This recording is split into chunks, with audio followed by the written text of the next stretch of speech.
You are listening to the Hiking Radio Network, where we talk the walk with shows by hikers about hikers for everybody.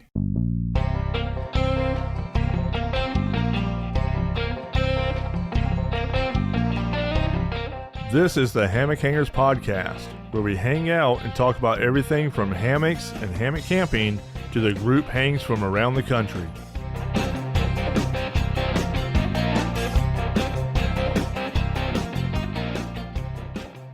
All right, everybody. Welcome back to the Hammock Hangers Podcast. I'm your host, Paul Collins, and I am back with my co-host, AJ Glenn. Hey, hello, everybody. How y'all doing? All right. So this week, AJ and I are going to talk about another topic: common mistakes that new hammockers make when first getting into hammocks. I figure we have a lot of people sending us messages and stuff on Facebook and all that are fairly new and asking questions. So we figured we'd cover, at least some of the questions that we generally get asked. So I will start it off, AJ. The number one question is the number one common mistake that I see a lot of new hammockers make when first getting into hammocks is not doing any research at all. Yeah, absolutely. You have so many bad information out there too. So even if you do minor research, it's kind of a crapshoot of what type of good advice that you're going to get. That's why we here at the Hammock Hangers Podcast, we thoroughly encourage going to a hang. That is really hands down the best research that you can do, bar none. You can meet with people that have been using the gear sometimes for years at a time. You can put hands on fabrics. You can see the gear in action. It's just a great learning experience worth your time and your money to go to these hangs, support these hangs, and build a community. I will just say also, there's some great resources out there outside of hangs if you can't make it to the hangs. So basically, unfortunately, if you live on the west coast of the country, there's not a lot available to you. A lot is on the east coast, or it's also unfortunate if you live in the Midwest as well. But there are a plethora of Facebook groups with hammock camping. Hammock Forums even has maybe a couple Facebook groups. Right. And if you do any type of research on Facebook, you can find numerous hammock hanging groups. Now, I will say that with a grain of salt. As with any Facebook group, you're going to get people that think they know more than they do. Right. Unfortunately, those are the ones usually with the loudest keyboards. I know you also have Derek's book, The Ultimate Hang, also, which has a lot of great information in it. Absolutely. For new hangs, it's a great book. Even I don't consider myself a noob anymore, ironically. But even I own a first edition and a second edition of Derek's book. Really would encourage anybody, even remotely interested in hammock hanging, or even if you're just fairly new, or if you're a seasoned veteran. It's always good to go in there and, see what other people's perspectives are and see what other people may be able to teach you. I always love seeing new ways to set up hammocks or learning new things, because this game is always changing, and it's always good to learn from other people. Yeah. Now there is one thing about, especially with doing, research on Facebook or something like that, going into a group and asking a very vague question of, hey, what's the best hammock that you can buy? You're not going to get a single answer. If I had $1 for every time I see that exact question answered on a weekly basis, I could retire right now. You're going to get an answer for every hammock that is ever made out there. I do believe. I mean, it's, you gotta ask questions, but you also gotta ask the right questions as well. each person is going to be different on what they like. Take you for instance. For the longest, you have used a gathered in, and now you've discovered and gotten used to the bridge hammock, and I've crossed over the bridge to a bridge. Just don't burn that bridge, buddy. Just don't burn. Yeah. But well, it's not like I don't have plenty of other gathered ends to fall back onto. This is true. But first thing obviously is do as much research as possible. And also I would add on check out Shug's videos. And a lot of our talking about noob question, we're talking about mistakes that people make with gear. We could do a whole episode about like trips and things like that, but this is specifically more related to your gear and making each trip as successful as it can be based on your gear. Shug's video is also a great resource. Even if you just watch his trip videos, you can learn so much. He does have a new hammock hangers course. It's a playlist that he goes into suspension, tarps, different types of hammocks, lots of different things.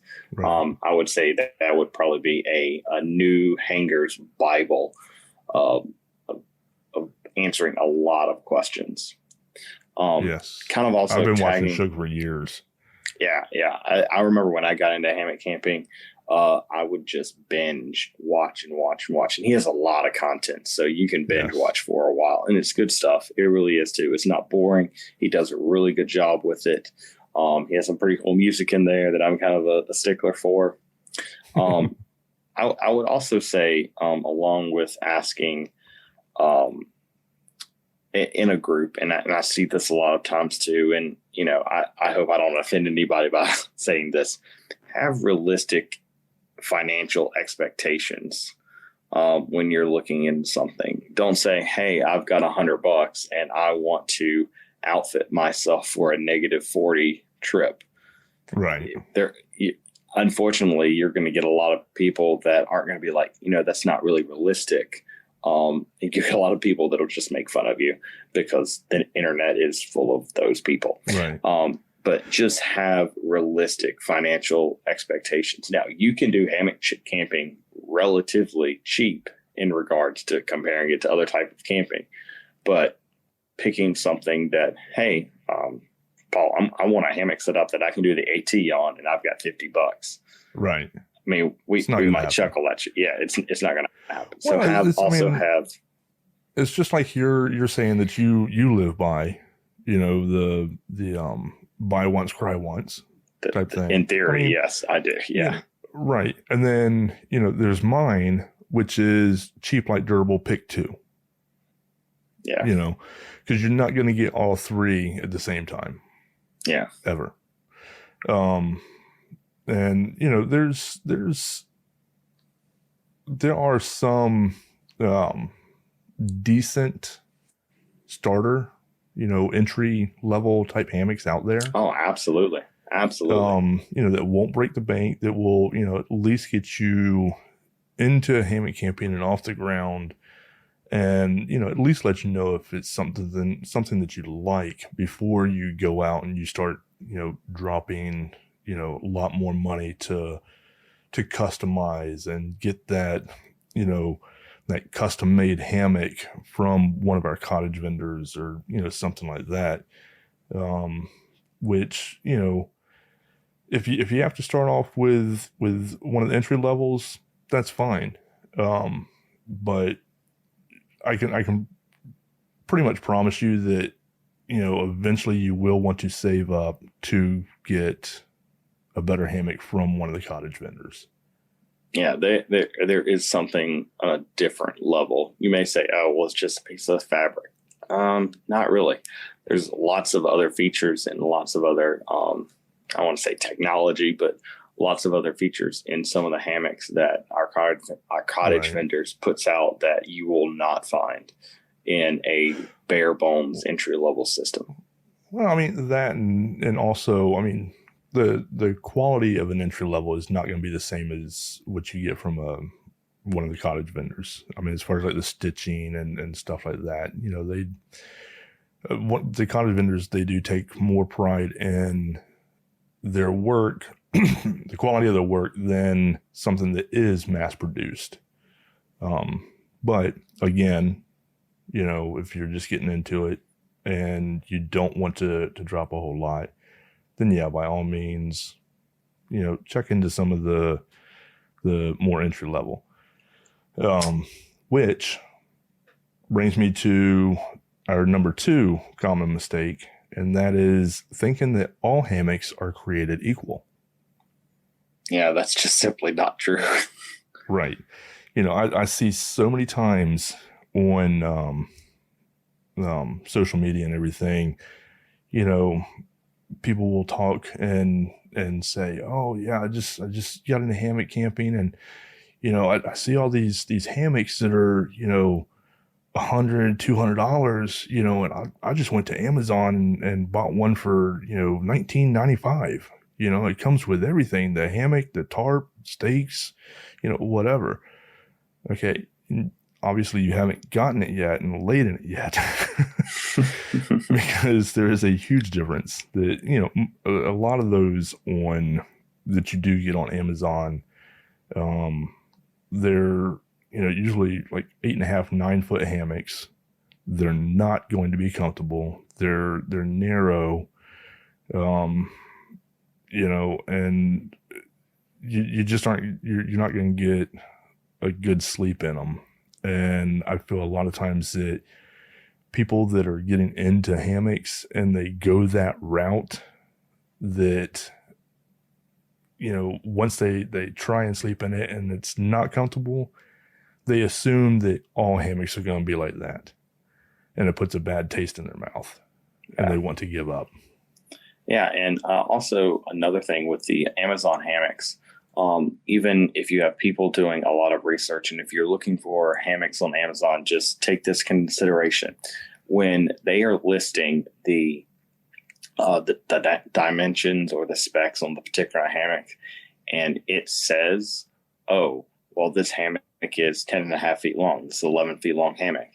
A lot of those mass produced hammocks that do say that, they are including the suspension loops at the end as part of the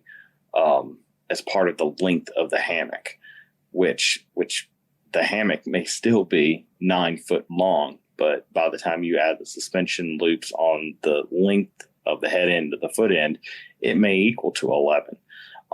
But you think you might be getting 11-foot body, but you really are just getting a 9-foot body with a foot long suspension loop at the end that they've used to increase the length dimensions on their website. Right. Well, they used it to increase their verbiage. That's true. That's all they did. So, I mean, I think a couple of brands that can be gotten off of Amazon right now that I think would be decent entry level. Actually, you know, good entry level. I've been in both of them. Is the Ridge Outdoors. You can get them on Amazon. Absolutely. They're, you know, good entry level. And then the One Winds, they're another entry level, you know. And, you know, again, like I said earlier, you know, get them. And if you're on a budget, and then save up to get one of the cottage vendors, you know, your Walhalla, your Hemlock, your Dutch, you know, whatever. Yeah, I mean, if you get into an 11-foot hammock that is still entry level, it's going to be comfortable. It's going to work. I mean, shoot, even in the grand scheme of things, some of these 9-foot hammocks that you might be able to find in Walmart, they're going to be comfortable for maybe a nap. But you can find out very quickly that staying them for an entire overnight, it's going to be slightly problematic. At least that's from our experience. And you might be different. You may be super short. I'm 6 foot, so a 9-foot hammock is great for just lounging, or, I have one that I made that I throw in my, day pack that I can just kind of lounge in. But if I'm sleeping in overnight, it's 11 foot or nothing. Right. Or in the case of mine now, a bridge. So, yeah, I have, 11 foots and some 12 foots that I like. So, all right. So number 3 common mistake is setting up with the suspension too tight, not at a 30 degree for your gathered ends, or 20 degree for your bridge. I see so many people setting them up like they're fixing to slackline that crap. Like every time when we go to a campground, I'll drive around and I'll see hammocks strung up this way, and it takes everything in my power not to just have like a pocket full of ridge lines and go, hey, yeah, I can make this better for you. Even for the 9-foot hammocks, because that's what mostly I see. But I just a ridge line, just put a little sag in it so you're not like tight roping it between the two trees, because not only is setting your hammock up like that not the most comfortable place in the world to lay down or sleep, it's also kind of very dangerous. It puts an extreme amount of extra force exuded on both the suspension, the fabric, the suspension, the tree, everything. And you really increase your possibility of either hurting yourself, hurting your gear, or hurting the trees that you're hanging from. Or a little of all the above. Yes. Or hurting, yes, everything. Yes. Now we did mention mainly your pride whenever you hit the ground. Yeah, the pride will be hurt. The pride will be hurt deeply, and we will laugh at you. We did mention that with a bridge hammock, you only need a 20 degree angle. You can hang bridges a lot lower and a lot more taut, just because they need that little bit more stretch. But with a gathered end, you really want a 30 degree. And a ridge line set at about 83% of the total length of the hammock will make that a lot easier to set up. Right. Some people do use an adjustable ridge line so that they can kind of tweak it, periodically to get that sweet spot. Have you ever used an adjustable ridge line, Paul? I have, but I usually end up changing them out because, which is where I was fixing to go to. A lot of times, even once you find where you want it, just packing it up and setting it up, packing it up, setting it up, and all that will end up adjusting that ridge line some. So, I mean, even if you use an adjustable to find that sweet spot for you, once you find that sweet spot, get that measurement, put you a continuous ridge line in there, non-adjustable. Yeah, I used to make them and to put in some of mine, but after a while, like you said, I just got used to a particular distance. Another thing that I used to do, if you already have a ridge line and you do not want to purchase or make one, you can take a carabiner and wrap your ridge line around the carabiner a couple times, and that can shorten it. Now, I don't have any tips and tricks other than adding on a piece of rope to extend it. But if you want to shorten that distance up, just to try it out, just to see if, maybe that ridge line is stretched out and you want a little bit more sag, you can wrap your ridge line around a carabiner to help shore up that extra space, and it'll loosen up tighten up your ridge line and offer you a little bit more sag. And you might find that that makes your hammock that much more comfortable. Right. All right. Number 4, since we're talking about suspension and stuff like that, using nylon instead of polyester webbing. This is for you, Chino. This is for you. So, funny story about one of our buddies that helps us with HangCon. The very first time I met him was actually at HangCon back when we were doing it at Doe Lake, before, when I was just a a peasant camper. This is Chino. This is Chino, yeah. Okay. The very first time I met him, he was hanging a Hennessy hammock, and Hennessy hammock comes with nylon straps. Well, he had hung this hammock, got it. Now, I'm sure that it was a lot shorter than this, but for my memory that I'm sure has exaggerated, it looked like he was hanging from trees like 30 foot apart. So this was a long hang.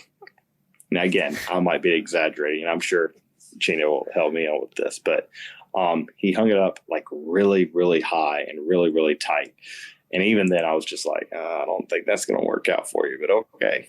I had no idea that he was using nylon straps. Well, he set it up, and as soon as he got in it, it went from like 8 feet off the ground to about, I don't know, maybe 3 feet off the ground. So there was a lot of stretch there.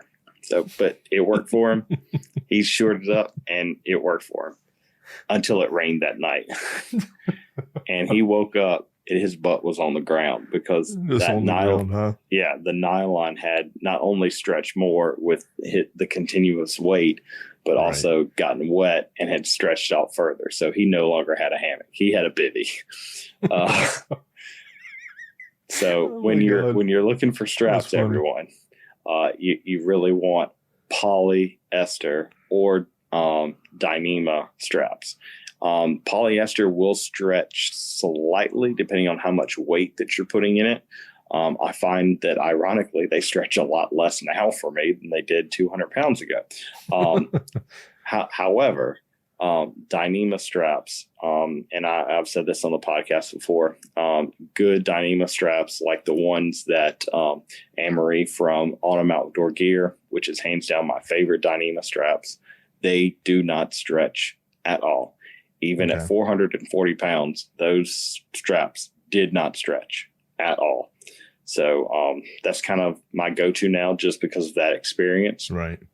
And, but yeah, Dyneema and polyester. The only thing that really the difference is you can't use Dyneema on buckles all that well because it is very slippery and will slip.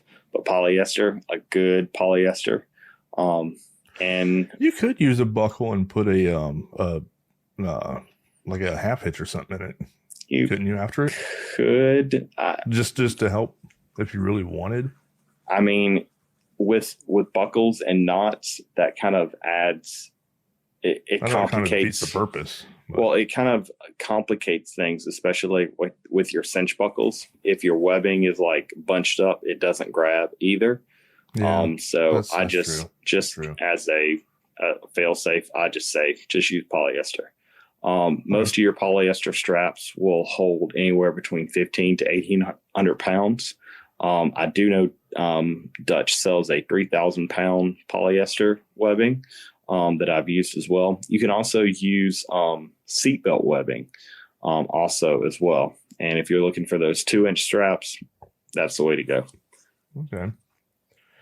All right. Our next thing is not laying at a diagonal. I hear too many people that they talk about, I slept in a hammock. I tried a hammock for the first time last night and it was the most uncomfortable thing in the world. I didn't do anything but sleep like a banana. Well, there's a reason for that. Probably because you laid straight. And I think that's, it's kind of like, it's not intuitive. It's not intuitive to lay at a diagonal. Like, I don't know if I hadn't done the research early on to figure out, hey, if I want to be comfortable, I don't need to lay straight. I need to lay at a diagonal. It kind of blows people's mind when I tell people, hey, lay at a diagonal, you'll lay flat. Right. It's just not intuitive because we're not used to laying at a diagonal in bed. It's funny. It's funny now, though. Now, whenever I lay in my bed, I lay at a diagonal. Poor Deanna. Yeah, I know, right? But just we're so conditioned to laying like we do in a bed, which is another reason why I like a bridge hammock because I can lay like I am in a bridge or like I do in bed, or like a haven. You can do that too. But with a gathered end, man. It's a complete game changer. And that's the cool thing also about gathering, especially if you're using a symmetrical one, is you can decide which side that your head is and foot is, because sometimes head right, foot left is more comfortable than head left, foot right. I lay head. I mean, all my hammocks are symmetrical.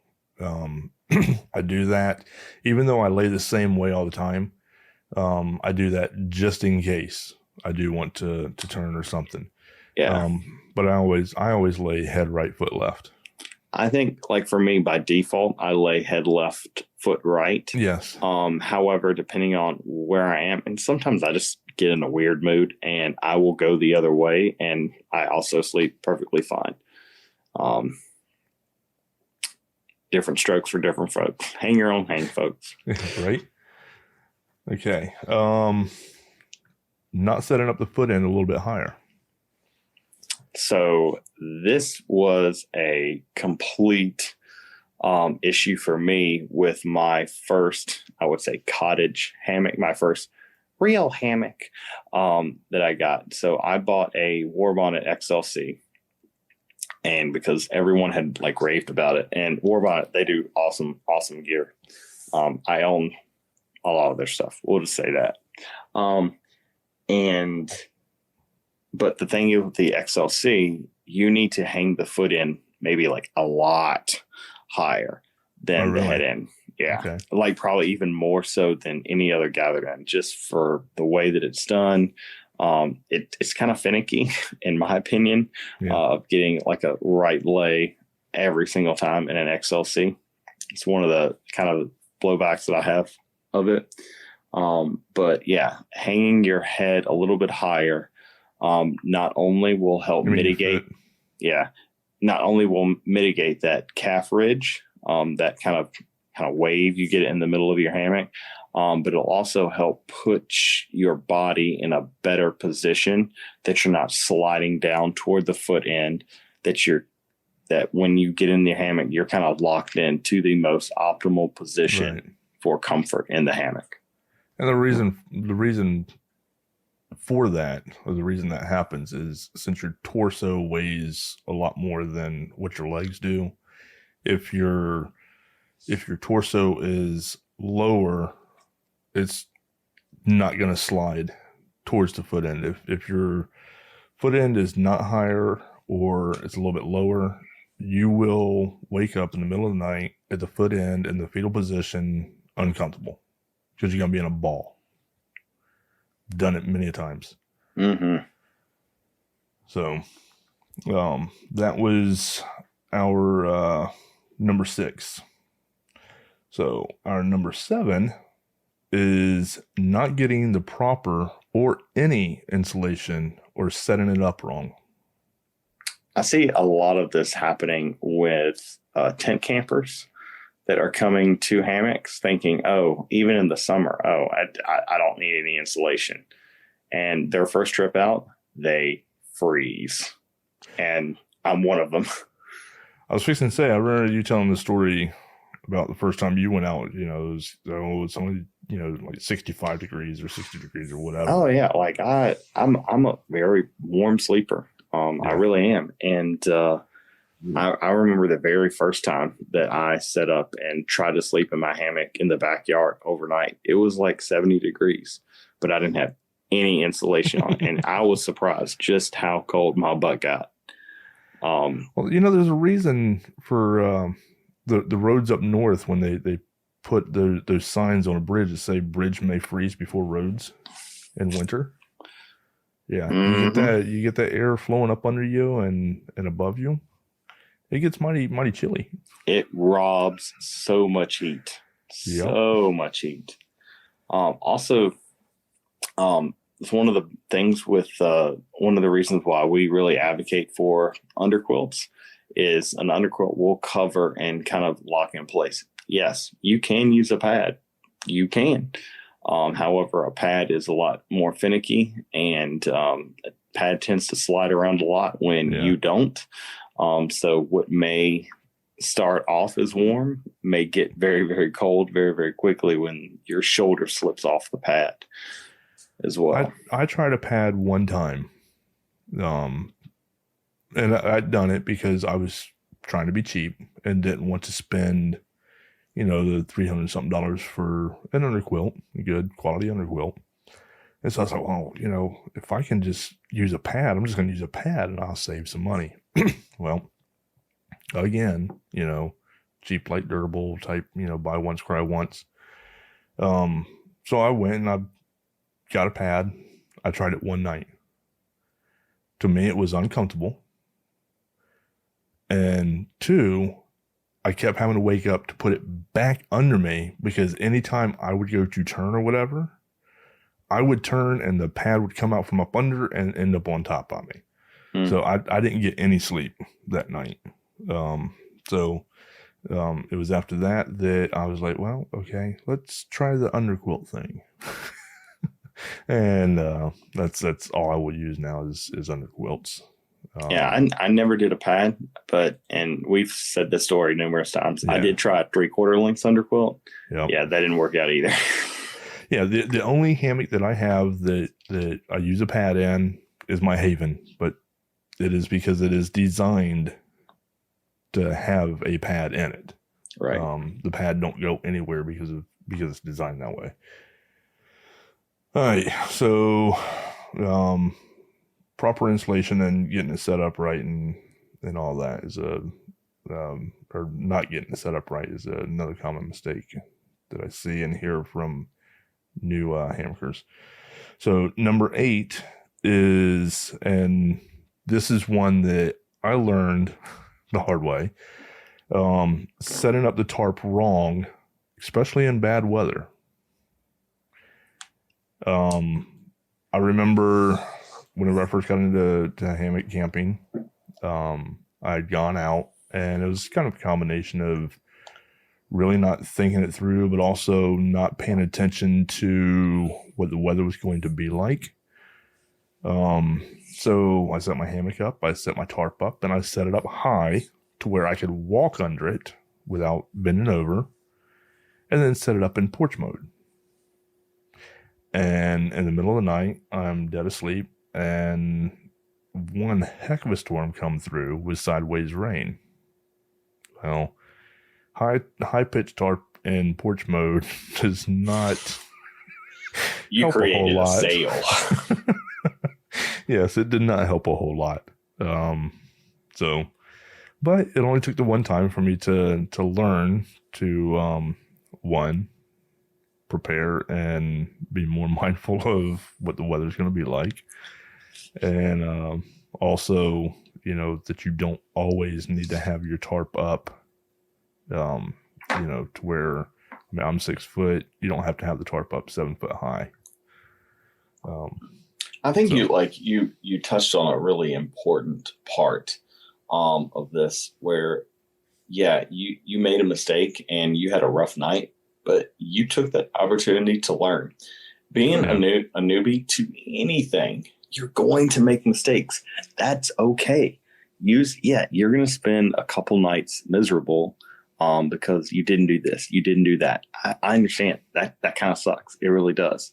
But because you made those mistakes the first time, guess what? That miserable time will be in the back of your head. And the next time that Paul is on a trip and he is expecting rain, he is not putting his tarp in porch mode. Oh no, nope, not at all. So you learned. It only takes one time. It only takes once. Yeah, that's one thing that would kind of bug me when we were in Cub Scouts. I know, because again, here in Florida, when I remember I did a hammock camping demonstration for my scouts, my son's scout troop one time, and they wanted me to do a demonstration on winter camping. Well, they were expecting winter camping above 30 degrees, which is like fall camping and spring camping for pretty much the rest of the country. But and I would be so frustrated when they would say, "Oh, well, if the temperature drops below 50 degrees, we're going to cancel because we don't want to be uncomfortable." Well, you learn from that uncomfortable. You learn from your mistakes. That's why they're mistakes. If we knew everything, we'd never make mistakes, but we'd never learn anything. Right. I mean, I tell that to my students all the time too, but that goes through one ear and out the other. But yeah, so I have never been unlucky enough to have my tarp not set up right to where there was disastrous complications from it. But I will say there are definitely some things that you can do to make your time in a hammock much more comfortable, especially if it's high rain and high winds. I've ridden out some crazy storms. Oh yeah. In a hammock, and I have stayed drier in a hammock than I ever did in a tent ever. Yeah. I'll tell you, I've been in some storms out in the middle of the woods in my hammock that, I mean, the only thing that was scaring me is when you start hearing branches snapping and dropping and you don't know where they are because you're hunkered down in your hammock. Yeah. But I thoroughly stay dry. Like one of the things along those lines that I have on every single one of my tarps now is a external pole mod or an internal pole mod, because that helps when you get a lot of heavy wind. It helps protect hold the tarp off of you. To hold the tarp off of you. Because I've been through some heavy storms where I felt like I was in a silk polyester coat because it was just right up against my face on both sides. Now I stayed dry, but again, it's one of those things that you live and learn.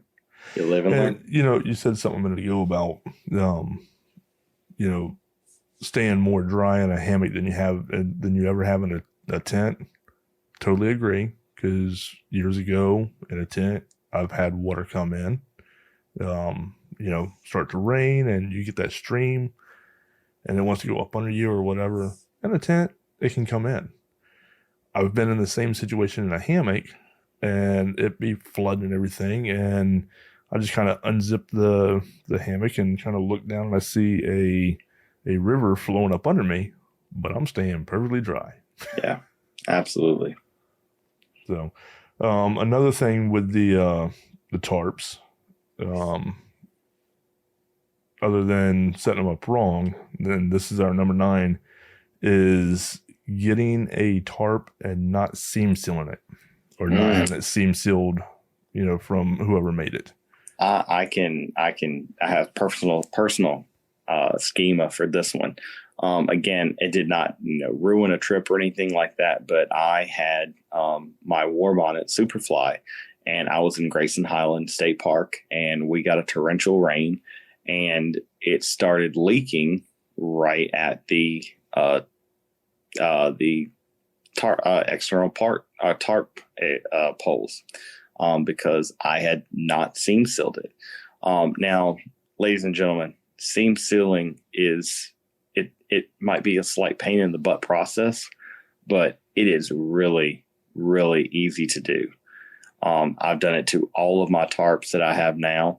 And for a lot of the vendors, if you buy from our cottage vendors, you either don't have to seam seal them all. That's one of the advantages of Dutch's bonded tarps. There is no stitching. It's all seamed. It's all bonded sealed. So there is no needle holes. Right. But same with Dyneema. Same with Dyneema.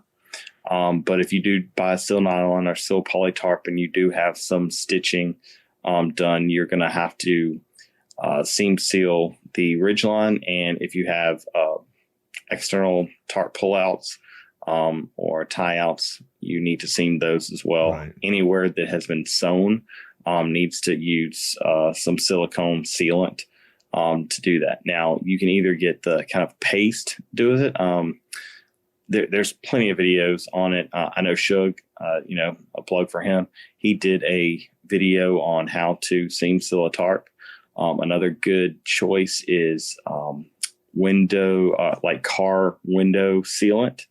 It's a little bit thinner. It's a liquid, so you can just kind of put it on in a bead and it flows right into those holes and it seals it right up and makes things look pretty. After you seam seal your tarp, Some people complain that the material gets a little sticky. A way to kind of mitigate that is by, after you've seam sealed it and it's good and dry, put a little bit of baby powder or talcum powder on there, and that'll kind of make everything smooth and not sticky at all. Yeah, it takes that tackiness away. Yeah. I remember the very first tarp that I ever got, seal poly. I had to seam seal it. And I remember on hammock forums seeing where you, and I did do this. It's a little messier, but it worked. Getting the clear silicone and mixing some alcohol with it to thin it out. Yeah, I've seen it. Yeah, I've seen that where they'll take like regular silicone like you'd buy in the tubes from Home Depot, and they mixed it with mineral spirits. Okay. And that thinned it out. Yep. Yeah. Maybe it was mineral spirits that I'm thinking of. Yeah, I've never seen it done with alcohol. Huh?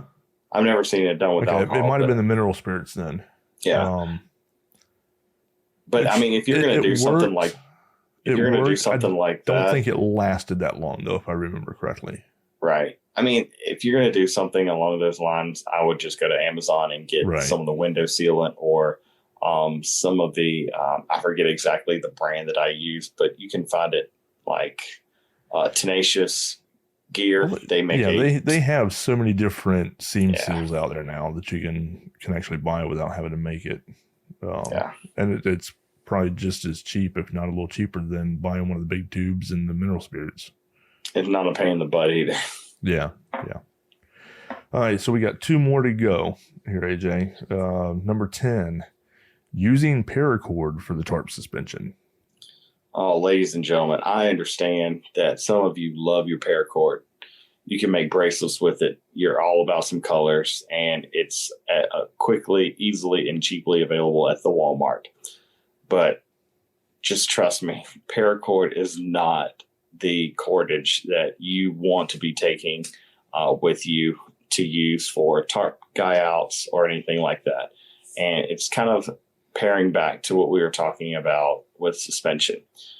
Your paracord is going to be mostly nylon. And nylon, when it gets wet, it stretches. It retains water.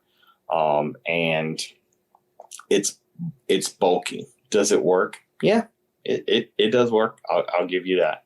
But if you're looking for something that you can put on your tarp or put on your hammock or something like that, you need to be using something like a Dyneema fabric, or not a fabric, a Dyneema cordage.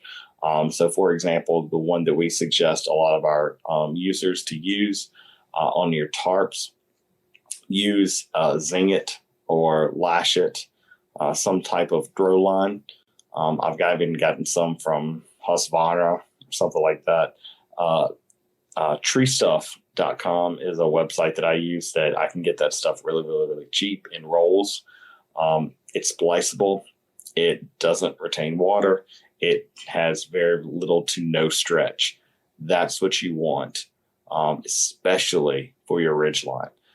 For your tarp tie-outs, you may want to add some shot cord right where the cord connects to the tarp, just to kind of give you a little break in that tension, especially if you're looking for some high wind, just to kind of prevent that wind from tearing your tarp.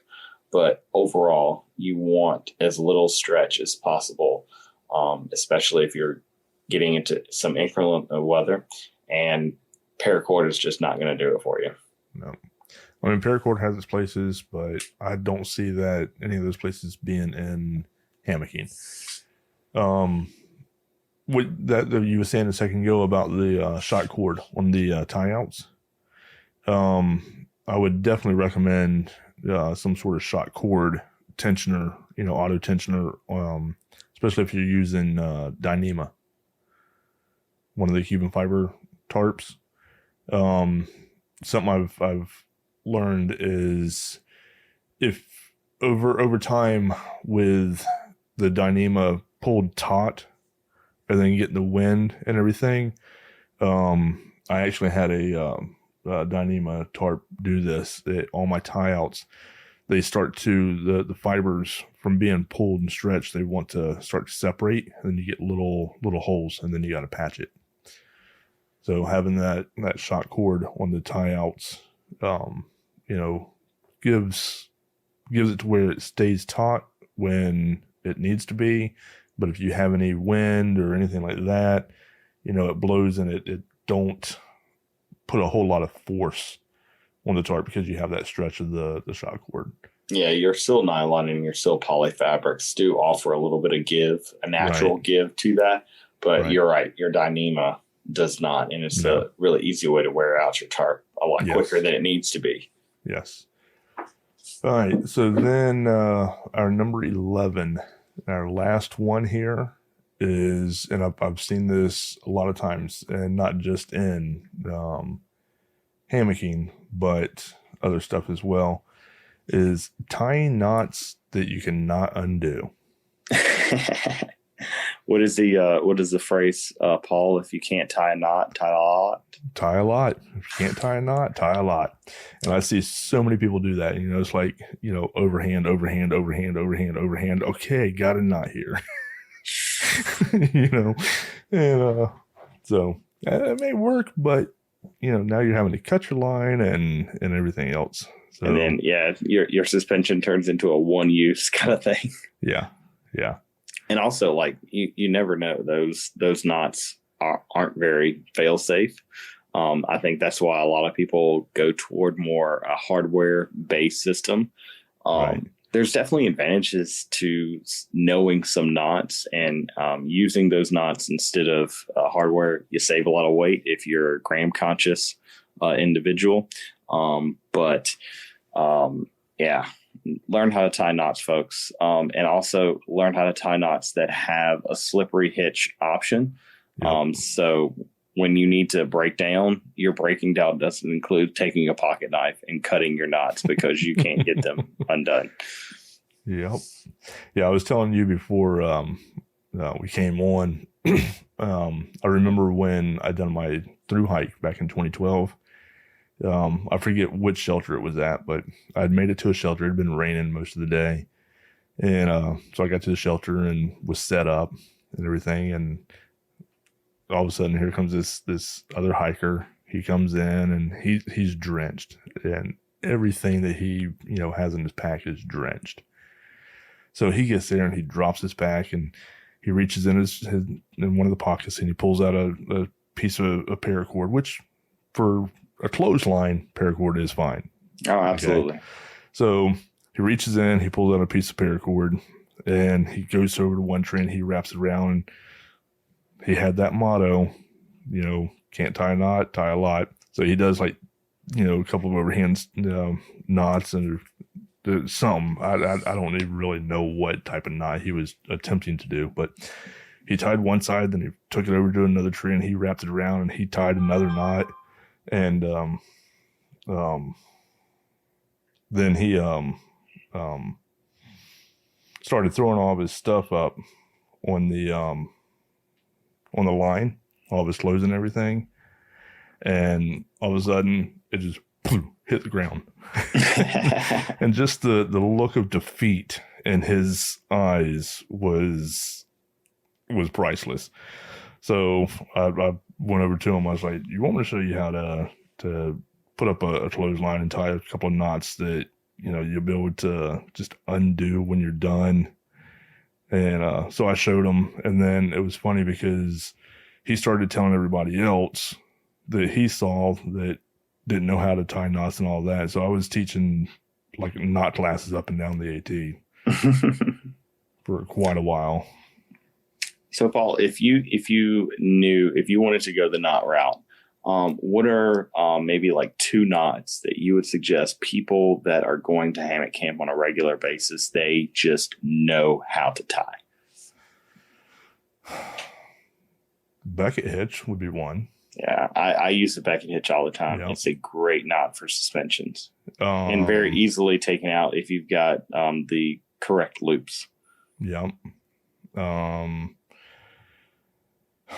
What are some others? I would say a trucker's hitch is a great a trucker's hitch. Yeah, a trucker's hitch. Yeah. You can use that for your ridgeline. Also, you can use it for your tie-outs as well. Yeah. The only other knot that I can think that I use on a regular basis, and it's not really, it's more of a finishing knot, is I use a clove hitch. When I'm wrapping things up and I want to, kind of tie things off, I'll tie a clove hitch to kind of make sure that everything doesn't come untied. I will say, as an Eagle Scout, I learned a lot of the knots when I was in the Scouts. I've forgotten most of them. There's a lot that I've forgotten as well. But I know how to tie a clove hitch, and I know how to tie a square knot, but those are the only ones that I use on a regular basis. So I've used much more knots with hammock camping. Spike. The Marlin Spike, I'd forgotten about that one. So, I mean, there's a few, and then of course, which, I mean, this isn't one that you would tie over and over, but it's one that's used a lot in hammocks, and that's the Pressic. Yeah, Pressic, yeah. Another thing that I think we've both experienced going to some of the hangs that we do and the hangs that Palmetto State does, and maybe some of the hangs in Maha or Neha are up there. Most of the hangs that you go to, at some point in time, there's somebody giving a knot demonstration class. Yeah. So if you're interested in that, it's a great skill to possess, even if you don't use it all the time. Although I find if you don't use it at all, it kind of dust in the wind and kind of blows away. But there's always some refreshers that you can catch at hangs. Oh yeah, I mean, the common ones that we just talked about, I know how to do them. You was talking about the trucker's hitch. A lot of people use, instead of the trucker's hitch, they use a butterfly knot, and go that route with it. But I actually keep a couple of apps on my phone for those certain knots that I don't tie all the time that I end up forgetting about. Yeah, absolutely. There's plenty of apps out there that are very helpful. Very helpful. So, all right. So I think that covers our common mistakes that new hammockers make. And guys, like a lot of these, when me and Paul were coming up with this list, a lot of these are things that we both have done. Oh yeah, at some point in time. I've done a lot of them. Yeah, I definitely have done a lot of them too, and that's how you learn. So don't think that we're saying, oh well, a bunch of noobs doing this or whatever. No, we all make it. We want to make this as informative as we can. Learn from our mistakes, people. Exactly. So, all right. Well, and do you got any others that you can think of, AJ, off the top of your head? I can't think of anything off the top of my head. Give it 15 minutes after we're done recording it. I'll come up with a slip bar. There'll definitely be something. It'll just have to be a round 2 episode. Yeah. Oh, I'm sure there definitely could be a round 2. So if you have any other ideas or mistakes that people make hammock camping, or maybe a mistake that you made early in your hammock journey, just let us know in the comments, or send us a message, and maybe you can be on our next episode, or be on part 2. Or if you're even a new hammocker and you have a lot of questions that you want to ask, by all means, send a message. You can actually send me a message to Skunkape at the hammockhangerspodcast.com, and I'll be glad to get you on, and you can ask myself and AJ any and all questions that you might have, and we might be able to help you out some. So we may be able to confuse you slightly as well. Yeah, that too. So, all right then. We'll go ahead and wrap it up then, AJ, and we'll go from there. So, if you're enjoying the Hammock Hangers podcast and you want to help us grow, make sure to leave a review on Apple Podcasts, Google Podcasts, or any other platform that you're listening from. You can also go to the Hiking Radio Network website, click on the Hammock Hangers podcast page, and leave a review there as well. And also make sure to follow us on Facebook and Instagram and also YouTube, and share us with your friends. And doing that will help us grow and help spread the word. And it's like the immortal words of Robert Porterfield of the Barter Theater. If you like us, talk about us. And if you don't, just keep your mouth shut. There you go. So, all right. And until next week, happy hanging, everybody.